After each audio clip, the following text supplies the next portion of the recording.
आज टपिक हामी कुरा गर्नेछौँ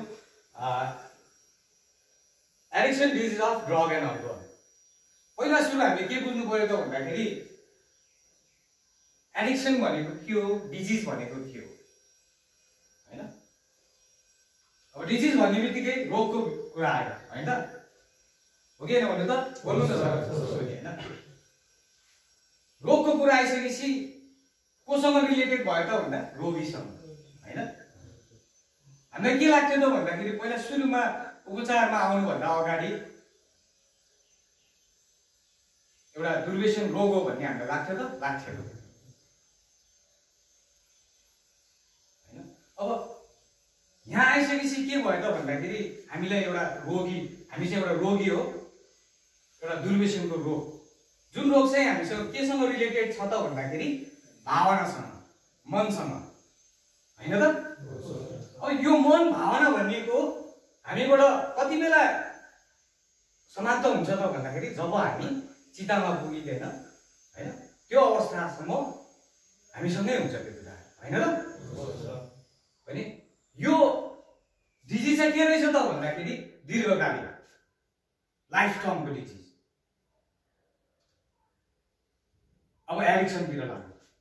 सुरुमा हामीले जति पनि नसा सुरु गर्यौँ, choice of chemical like drug alcohol हैन, त्यो सुरु गर्दाखेरि हामी म जडिया एकदम पतुर जडिया बन्छु, म एकदमै ट्यापे बन्छु, म गजडिया बन्छु भनेर सुरु गरे हो र। यो अवस्थामा हामी पुग्छौँ भनेर हामी इमेजिन गरेर सोचेर कल्पना गरेर खाएको त होइन हैन र। अब यो के भयो त भन्दाखेरि हामी थोरैबाट सुरु भयो हैन र। अब सुरु हुनुको कारण आयो त्यहाँनिर के आयो त भन्दाखेरि हामी जन्मिँदै ट्यापे जडिया गजडी भएर जन्म्या हो र। बिस्तारै हाम्रो त्यो माहौल, एटिट्युड, बिहेभियर हैन, सर्कलदेखि लिएर साथी सङ्गतदेखि लिएर सबै कुराहरूले गर्दाखेरि के भयो त भन्दाखेरि नकारात्मकतिर, नेगेटिभतिर हामी आकर्षित हुँदै गयौँ हैन र। यसो विचार गर्नु त, आज हाम्रो ठाउँमा हाम्रै परिवारको अन्य सदस्य अथवा हाम्रै त्यो स्कुल मेटहरू, साथीहरू हाम्रो ठाउँमा किन छैन त?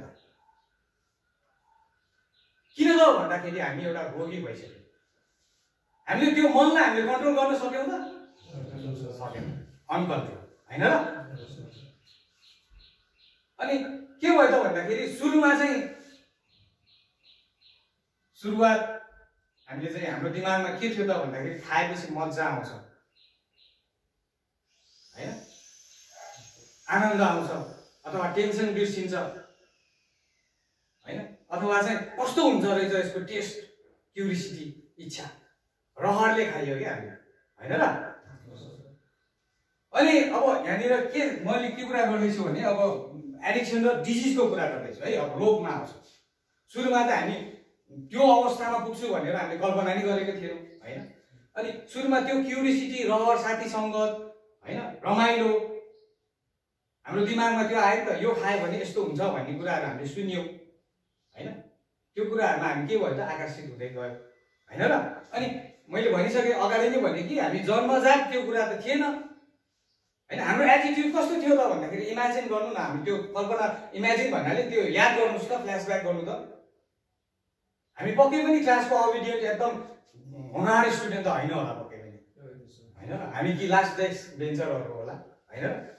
त्यही खालको एटिट्युड, अलिकति टु बी एक्स्ट्रा, अरूभन्दा अलग, अरूभन्दा फरक हामीले त्यसरी चाहिँ हाम्रो चाहिँ